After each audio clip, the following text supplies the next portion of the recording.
बच्चों, आज हम हाजिर हैं किंगडम एल्डोरिया की एक खूबसूरत कहानी के साथ। ये कहानी है एक एडवेंचरस प्रिंसेस सेराफिना की, जिसने जुल्म के खिलाफ आवाज उठाकर अपने वालिदैन को आजाद करवाया। कहानी शुरू करने से पहले अगर आप हमारे चैनल पर नए हैं तो हमारे चैनल को लाइक और सब्सक्राइब करना मत भूलें। तो चलिए चलते हैं अपनी कहानी की तरफ। एक दफा की बात है, एल्डोरिया के शाहाना मुल्क में एक जवान शहजादी जिसका नाम सेराफिना था रहती थी। वो एलर्क और मलका इजाबेला की बेटी थी। एल्डोरिया खुशी और तरक्की के इल्म में गर्क हुआ मुल्क था, लेकिन एक मुसीबत भरे दिन ने इस खुशी को जख्मी कर दिया। शाह एलर्क और मलका इजाबेला अचानक गैर मुतवक्के तौर पर गायब हो गए, जिसके बाद सेराफिना अपने चचा लॉर्ड थेड्रिक और अपनी सख्त मिजाज चची लेडी एल्ड्रा की देखभाल में आ गई। पुराने राजे के वर्षा के तौर पर सेराफिना ने अपने चचा और चची के जुल्म और शर अमाल का शाहिद बनना चाहा। लॉर्ड थेड्रिक अवाम पर भारी टैक्स लगाते और लेडी एल्ड्रा हर मौके पर उन पर जुल्म ढाती। सेराफिना ने अपने चचा और चची के खिलाफ अपनी गैरत बढ़ाते हुए जिंदगी गुजार दी, लेकिन बचपन से ही अपनी चची के जुल्म के नीचे दबी रही। सेराफिना ने जब महसूस किया कि उसके लोग मुश्किल में हैं, उसने ये फैसला किया कि वो अपने चेहरे पर नकाब लगाकर लोगों की मदद करेगी, क्योंकि इससे कोई फर्क नहीं पड़ता कि हम कौन हैं। फर्क इससे पड़ता है कि हमसे औरों को फायदा पहुंचे। वो रात के अंधेरे में अपने चेहरे पर नकाब लगाकर गाँव की गलियों में चली जाती।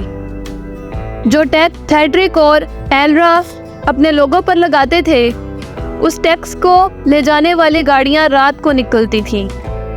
शाही महल में पहुंचने से पहले सेराफिना उन गाड़ियों पर नकब लगाती थी, सोने से भरी गाड़ियों पर हमला करती। सेराफिना दरख्तों पर चढ़ जाती और जैसे ही गाड़ी दरख्त के नीचे से गुजरती, सेराफिना उस पर छलांग लगाती और कुछ सोना गाड़ी में से निकालकर बाहर फेंक देती। सेराफिना उस सोने को लोगों में बांटा करती थी, लेकिन ये सब कुछ रात के अंधेरे में होता था। एक रात सेराफिना ने जैसे ही दरख्त से छलांग लगाई तो उसका पांव फिसला और वो गाड़ी के अगले हिस्से पर जा गिरी। सेराफिना ने वहां से भागने की कोशिश की। अब वो शाही कारंदों के नजर में आ चुकी थी। गाड़ी ने सेराफिना का पीछा करना शुरू कर दिया।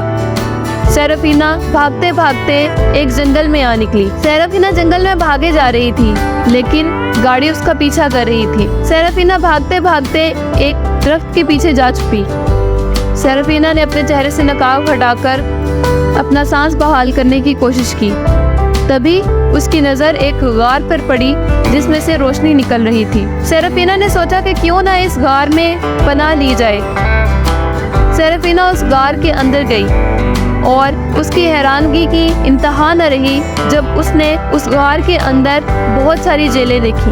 उन जेलों में एल्डोरिया के वो लोग कैद करके रखे गए थे जो उसके चचा और चची के खिलाफ आवाज बुलंद करते थे। सेराफिना बचपन से हैरान थी कि आखिर एल्डोरिया के लोग कहाँ जा रहे हैं और उसके चचा और चची इस पर कोई कार्रवाई क्यों नहीं करते। सेराफिना आगे बढ़ती गई और जेलों में कैदियों को देखती गई।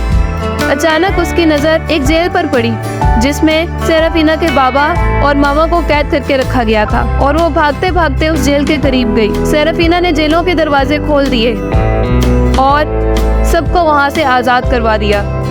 शाही कारिंदे अभी तक वहां नहीं पहुंचे थे, तो लोगों ने सेराफिना का शुक्रिया अदा किया और महाराज और मलका बहुत खुश थे।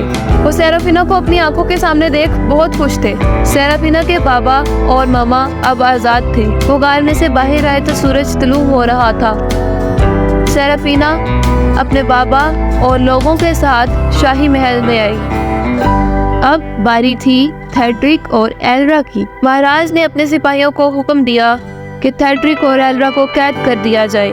ये सुनते ही थेड्रिक और एल्ड्रा बहुत डर गए। हुक्म के मुताबिक उन्हें जेल में कैद कर दिया गया था। अब एल्डोरिया पे खुशी के दिन वापस आ चुके थे। सेराफिना बहुत खुश थी। वो अपने वालिदैन के साथ जिंदगी बसर करने लगी। इस कहानी से हमें ये सबक मिलता है कि हमारे अंदर की अच्छाई हमें हमेशा कामयाब करती है और बुराई की हमेशा हार होती है। अगर आपको कहानी पसंद आई हो तो हमारे चैनल को लाइक और सब्सक्राइब करना मत भूलें। मिलते हैं अगली कहानी के साथ। Bye bye.